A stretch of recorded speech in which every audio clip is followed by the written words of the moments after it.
Hi everyone, my name is Natasha and I'm part of the team at Digital Storytellers. I am so excited to be joining you today for Fundraising Online. At Digital Storytellers, we believe in the power of storytelling to create a better world. And today I'm going to be taking you through some of the tools that we use at Digital Storytellers to identify, craft, and develop stories which engage audiences to create impact. I would absolutely love if you use the tools during the session, and if you have any questions, comments, or ideas, please do pop them in the comments window. I'll be online during this presentation and I'll be there to respond and answer to those. So, storytelling. Why storytelling? Now, as humans, we are hardwired to connect with story. And I guess to illustrate this, let's have a look at what your brain looks like when you are engaging with facts and data. So you can see here, you've got these two areas firing off, Broca's area and Wernicke's area, when you're digesting facts and data and language. In comparison, this is what your brain looks like when you are engaging with story. So where information is put in a time and a place, when there is sensory information attached to it, so what does it feel like? What does it smell like? And when emotion is attached to it. So story. So you can see neurologically, we are more engaged when information is presented through story. And I mean, we can look at this in so much of our own experience. What are the things that we share with our friends and family at the end of the day? What are the things that we post on social media about? It's about stories. And so it really is just something that, humans really resonate with, and which therefore is a very powerful tool. So when it comes to fundraising, fundraising is really all about storytelling. Essentially, when you're campaigning for a cause, you are sharing a story about your vision for a potential future, and sharing that story with potential supporters and asking them to believe in that and to take action to bring that future to life. So it's all about what is the story, what is the narrative you can craft, that you can share, that invites those potential supporters to get behind that, to believe in that, and to act on that. Similarly, it's all about the stories that you share with existing supporters about what is it that their support is making happen in the world. So I'm going to show you a story. I guess to put this story in context, it was a video released by AFL Football Australia as part of a campaign.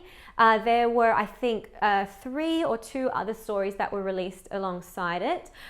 It's obviously been produced by a professional production agency on a big budget. And I should also mention, it's not explicitly a fundraising story, but I just think there is so much that we can learn from the way that this story is told about how, to share and craft great stories. So while you're watching it, I'd love to hear your thoughts on what you think makes it work, or if it doesn't land with you, what, you think could be done differently. So pop them in the comments box and let's have a watch. Dima asked to play outside of school AFL, and I'm completely against this. My name's Dima and I play for the Bankstown Bull Sharks. When I first played AFL, it just clicked like love at first sight. And I just knew, I wanted to go on and play outside of school and go and be like a pro. My dad said, no, never ever. She's a Muslim girl. She's been well raised. She's like a diamond. So for me to just allow Dima to travel with people that I don't know and to play in a game that I have no clue about, I think I said no more than 3 times. And I said to her, this is the key. I said, Dima, is it tackle? I didn't tell my parents that it was a full contact sport. I told them that it was grab, hugging the person, not bringing them to the ground. She said, I want to have a go. That was the part that struck the chord with me. My daughter's an Aussie. I want to let her have a go. On my second game, my dad was taking me to it. I was really worried. They ran on the field, the referee spoke to them and they got in their position. And I'm thinking to myself, this game is grab and it is full contact tackle. Oh, great. What am I going to do now? You know what happened? Dima pulled off a tackle. I threw my hands in the air. I said, you beauty. And you met Dima. And you know what? The ball came out. We got the ball back. Dima got a free kick. I don't understand the rules, but the point is we got the ball back and that's good enough.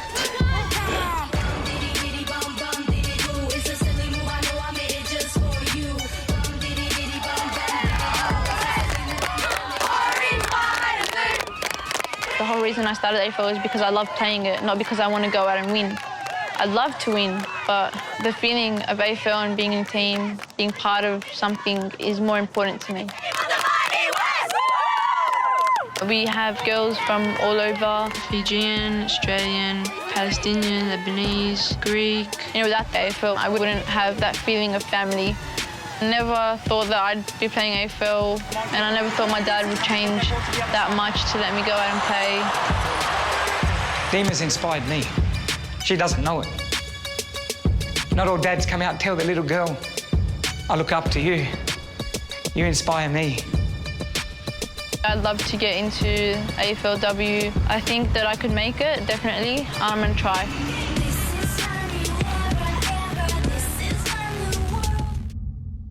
Go, Dima! Dima, come on! Go, Dima! Move with it!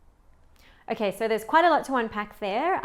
As I said, I'd love to hear your thoughts. Pop them in the comments box. It'd also be really interesting to hear, I think, how this story kind of translates across different cultures and countries, because I understand there's so many of you out there who are not from Australia, where I am from and where this video is from, and so it'd be really interesting to hear, I guess, how and whether that translates to different audiences.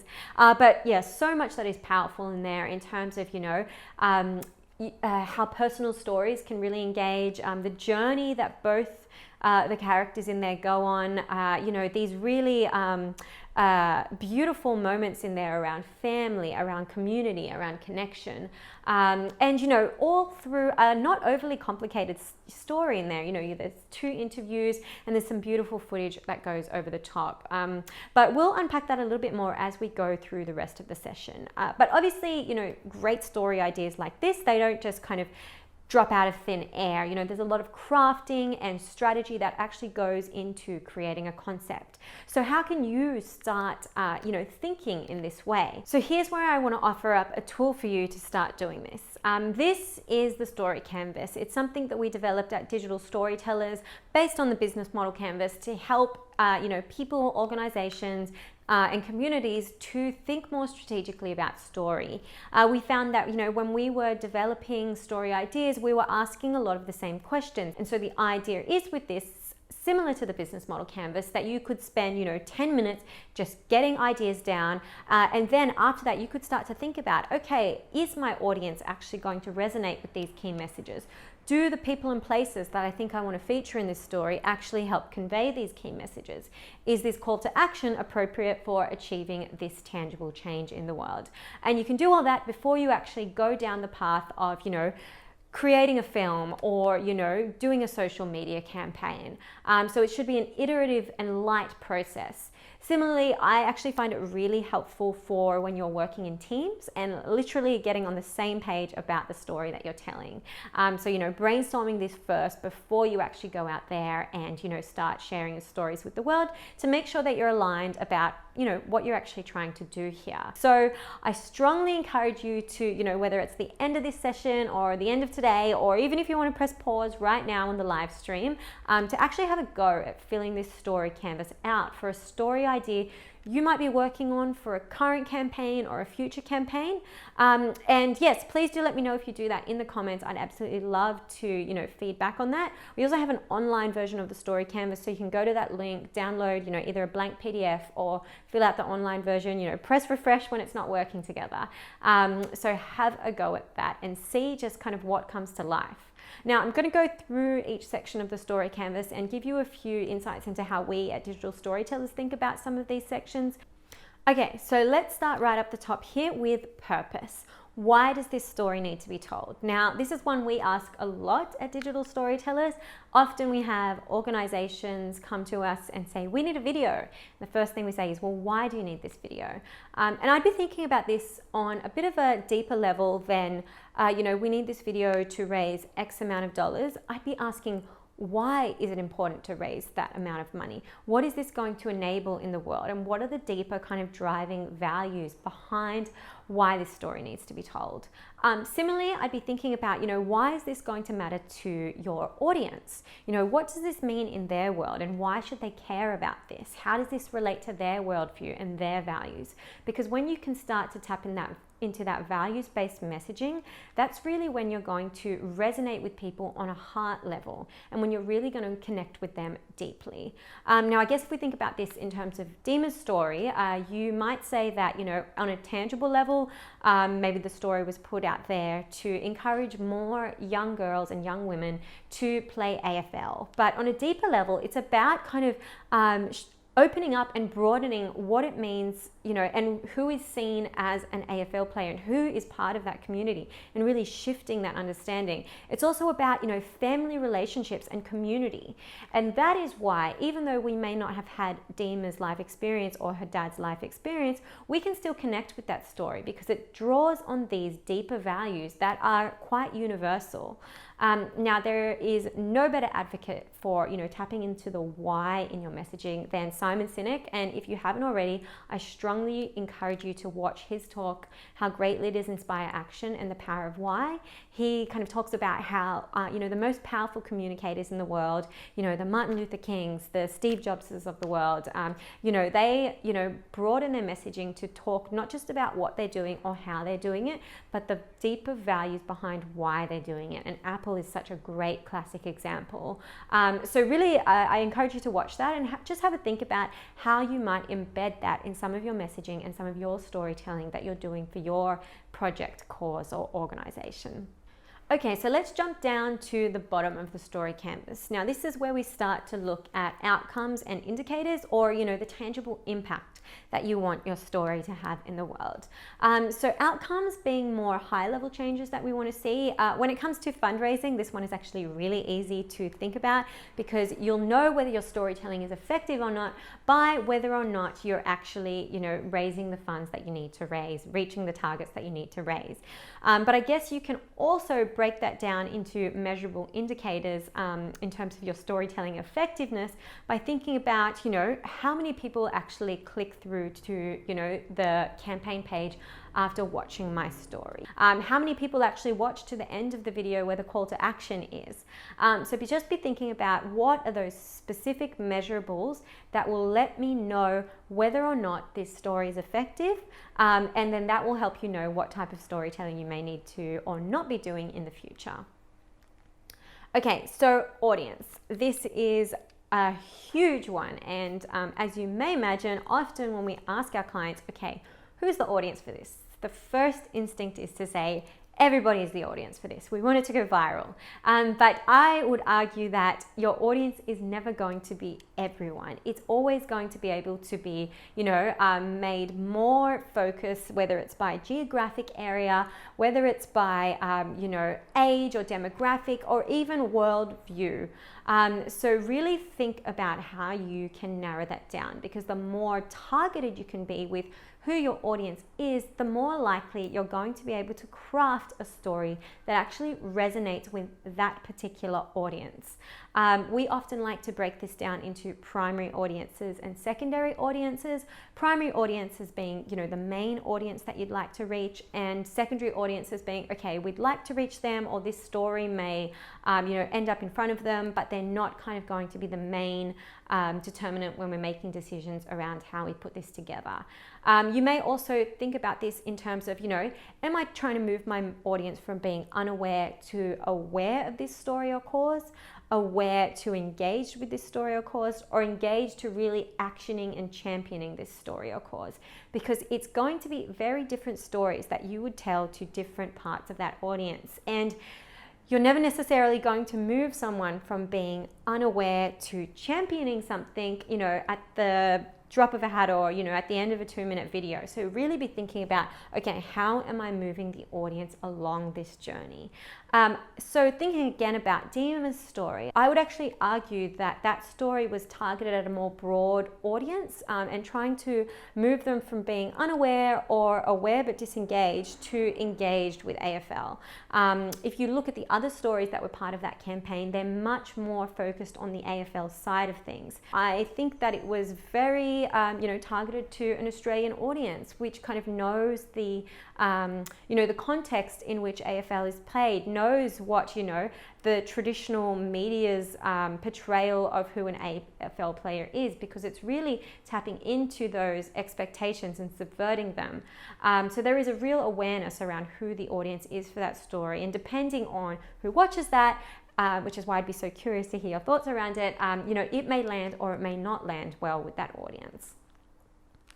Okay, and so jumping to key messages. And again, this is another area where it's so important to have determined who your audience is in order to refine your key messages, because you need to think about, what does my audience already know, what do they need to know, or what would they be compelled by. Particularly in the age of digital media, we have such a short time frame in which to get key messages across. So you don't want to have a bajillion, 2 A4 pages of key messages. I would argue that you should have at most 3 key messages in a piece of storytelling. Perhaps it's just even one.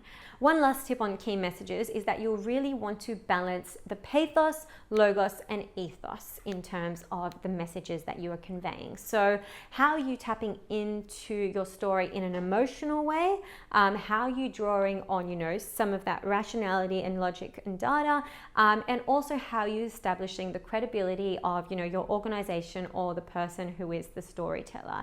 And it's really when you have a balance of those elements that you have a good, compelling story. If you kind of veer too much towards the emotional side of things, it ends up feeling quite manipulative or, sappy even.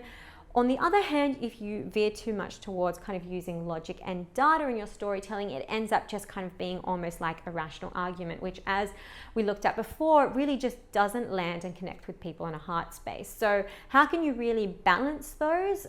Or even, I think when it comes to storytelling, it's okay to have a bit more of the emotion than the logic and the rationality, but you don't kind of want to leave that completely out. So just think about that in terms of the way you will put your messaging together. And then our call to action. Now, this is almost like a 4th key message.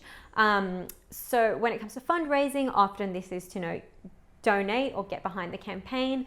The main message here would be, don't have too many calls to action at the end of your story. As we talked about before, you want to think about how you can move that audience along that engagement curve. So you don't want to be telling them to donate and follow you on social media and sign up to the newsletter and share with a friend all at once. Really be thinking about, okay, where am I targeting this story and what is the most appropriate call to action for this audience. Okay, so moving on to people and places. It's through human stories that often some of the big issues that you may be addressing in your work are actually kind of, brought to a human level for your audience. It's through connecting with one individual and their experience of that we are able to understand issues on a deeper level. So it is an absolutely integral part of thinking about storytelling in your campaign. Now, when thinking about who might feature in your story, I think the first question that I would be asking is, who actually wants to share their story? The reason that I put this message in there is I think there in the past has been a tendency in the fundraising space to, extract or use people's stories to push a campaign with the best intentions, but not necessarily with that person directly involved and having agency over how their story might be shared or what they want to do with that story. So very much encourage you to think in that way of, inviting into the space those who are willing and ready and, are going to have agency over how their story might be portrayed or shared. On, I guess, a more strategic level, I'd also be thinking about who is your audience going to connect with. Are they going to connect with somebody who's of a similar age to them, even though they may have had a very different life experience? Are they going to connect with someone who shares the values that they share as a human being, regardless of what their background or demographic or life experience is? So we have learnt from an incredible storytelling organization called Still Motion from over in the States, and I strongly encourage you to check out what they do because they're amazing. But they have a really incredible framework that they work with to identify potential storytellers and potential characters for a story. And they look at the uniqueness, complexity, and desire of storytellers. So uniqueness, humans, we sit up and take notice when something is a little bit different. So whether it be somebody's hair color, whether it be their mannerisms, whether it be the way they dress, is there something particularly unique about a person that is going to make them engaging initially for an audience? Secondly, complexity. So after we've gotten the attention of the audience, what is it about this person that is going to sustain the audience's interest a little further? And then desire. I think about this one, it's almost kind of like, a golden nugget in storytelling. It's sometimes really hard to find somebody who you can evoke this through the story, but is that character or person trying to achieve something, because it's when they're striving for something that you're able to create a question in the story of, do they actually reach their goal? And that's what makes us want to watch to the end of a story. Now, thinking about this again in terms of Dima's story, so uniqueness. So Dima is a young Muslim female who is also an AFL player. Not a kind of character that we traditionally see in the mainstream media. So we sit up and pay attention because that is interesting. Complexity. So Dima has an incredible maturity, and she's going behind her parents' back to kind of achieve what she wants to achieve there. So she's an incredible young woman there that really kind of engages our interest a bit further. And then desire. Obviously, her desire is to play AFL. And so, we have this moment of tension in there where, the father, thinks that it's grab rather than tackle. And so there is a question in there of, is Dima going to be able to continue to play this sport that she loves so much? And that's why we want to watch more of the story. And you could actually put Dima's father through that lens as well, and he'd fit very nicely in there. But I'll leave you to do that. But just think about how you might draw on those characteristics to think about who may be powerful storytellers. Now over to places. Places are almost like another character in your story. It's through, showing different places that you can really say so much without it actually being said. So my main message here would be to be intentional about how you use place in story, rather than just, we're going to shoot this interview here, or, we're here right now, we're going to get some shots of this, if you're, thinking in terms of video storytelling. Again, if we bring this back to Dima's story, we see so many shots of Dima and her dad in, their suburban house. It's kind of very mundane. There's nothing flash or fancy about it. And that actually, makes their characters that much more relatable. This isn't kind of a story that's out there. This is a story that anybody can connect with. And similarly, at the park where the AFL is being played, it's not kind of a big grand stadium. It's a really, traditional suburban park in Australia. So think about how you can use place intentionally in story to, convey a message or to create a sense of something in there. And this actually ties a little bit into style and tone. So how do you want your story to look and feel? And to be intentional about that. Do we want a story that is inspirational? Do we want a story that is shocking? If we think to Dima's story, it's actually quite an upbeat story. We have these elements of culture that are established through the music and through the different shots in there. And I think that's why I love video so much, is that there is so many different elements you can play with to create style and tone. The music is obviously a big one. The time of day that it's shot at, the lighting, the energy of your interviewees or somebody talking to camera. And I would encourage you, when you are putting stories together, to find examples of pieces that may have a similar style and tone to what you might hope to evoke, but also to find examples of pieces that have a style and tone which you may want to avoid. Is it too cheesy? Is it too sterile? Does it feel too emotionally manipulative? Because if you can identify those pieces, you can start to pick apart, okay, why is it that this piece doesn't work for me, and how can I avoid that in my storytelling? So have a go at that and, collect together some examples of what you do and don't like.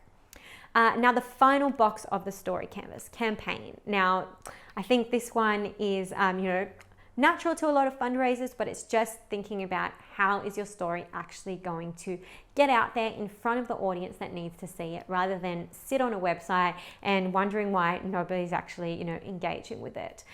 So this very much ties into your audience as well, because you'll want to be thinking about, okay, what channels does my audience actually use, and am I creating a story that actually fits in those channels? So, if they're not on Facebook, but I'm creating a video which is kind of naturally fits Facebook, is that the right thing to be doing? Or should I be, looking to share my story through a local newsletter, or through the local paper, or through some other medium?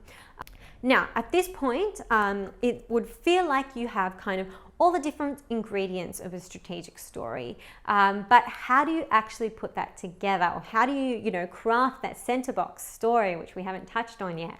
Now, the good news and the bad news is that kind of there's no there's no one recipe or prescription for what makes a good story. There's so much variant in this over culture, over place, over time, over age group.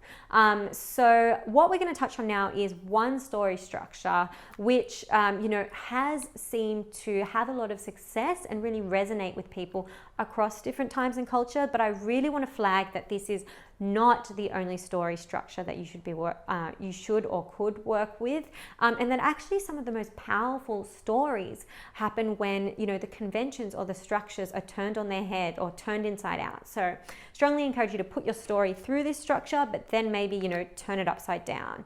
So let's have a look at the hero's journey. The hero's journey was a term coined by a man named Joseph Campbell. Now, Joseph Campbell looked at stories and myths across different times and cultures, from, the story of Siddhartha in Buddhism, the story of Jesus, Greek mythology. And what he saw was that there was this common narrative structure that seemed to pop up time and time again.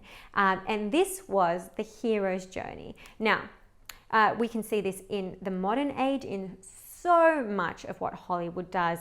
We see it in so much advertising as well. I often think about The Wizard of Oz. That's a classic example of the hero's journey, and it goes a little bit like this. So we have some sort of ordinary person, so Dorothy, who gets an external call to adventure, the cyclone, which takes them out of their ordinary world and into a new world. Through this process, they meet a mentor, Glinda the Good Witch, and then they face trials and tribulations, which force them to kind of grow and develop new skills, up until the point where they face one really big, seemingly insurmountable challenge. So if you've watched The Wizard of Oz, it's the part where Dorothy, she's locked away by the Wicked Witch of the West, and she puts this kind of sand timer upside down, and it's kind of when the timer runs out, Dorothy's going to die. And I think about that, that's actually quite a morbid story for I was watching this when I was, every day when I was 5 years old. But anyway, so yes, they face one big, seemingly insurmountable challenge. But using the skills and the tools that they've developed throughout the rest of the story, they overcome that challenge. And after they overcome that challenge, they, have some sort of revelation, and they return home with, a reward or with a new insight into the world. So with Dorothy, she returns home to Kansas, and she says, there's no place like home. So you can see this, it's in Lord of the Rings, it's Harry Potter, Star Wars is a classic example of the hero's journey.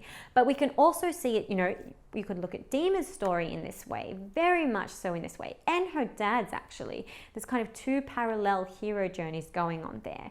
Now, we know this is a story structure that resonates very much with people, so how can we use this in the fundraising space? Now, first of all, I think this is an opportunity where perhaps an unfinished hero's journey is actually going to be powerful. And how is it through your audience's actions that they actually become the hero in their own story by helping to reach this new world through the action that they are taking to support your cause or project or organization.